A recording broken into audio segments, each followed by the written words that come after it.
అద్దం ముందు నిలబడిన ప్రతిసారి పశ్చాత్తాపం దహిస్తుంది. ఎంతకీ బరువు తగ్గడం లేదనే బాధ వేధిస్తుంది. ఇలాంటప్పుడు ఏదో ఓ వ్యాయామాన్ని దినచర్యలో భాగం చేసుకోవడం మంచిదే. కసరత్తు కుదరనప్పుడు ఈ ప్రత్యామ్నాయాలు చేయవచ్చు.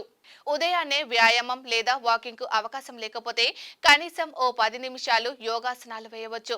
ఒంటికి చెమట పట్టేలా గార్డెనింగ్ లాంటి పనులు చేసినా మంచిదే. బ్రేక్ఫాస్ట్ ఆ రోజుకు సరిపడా ఇంధనాన్ని ఇస్తుంది. కాబట్టి అల్పాహారాన్ని తప్పించి లేదా తగ్గించి బరువు తగ్గాలనుకోవడం అపోహే. పైగా అది మరింత ఆకలికి, మరింత తిండిబోతుతనానికి దారితీస్తుంది. రోజు ఓ 2 గంటలైనా ఫోన్లో మాట్లాడుతూ గడిపేస్తూ ఉంటాం. అదేదో అటు ఇటు నడుస్తూ ముచ్చట్లు పెడితే వాకింగ్ అయినట్లే కదా. చూయింగం నమలడం ముఖ కండరాలకు మంచి వ్యాయామం. ఇలాంటి అలవాటు ఉన్నవారు చిరుతిళ్ల జోలికి వెళ్లరనే ఓ అధ్యయన సారాంశం. రాత్రి వేళ త్వరగా తినేసి తొందరగా నిద్రకు ఉపక్రమించడం అధిక బరువును దించుకోవడానికి ఉత్తమ మార్గం అని చెప్తున్నారు నిపుణులు.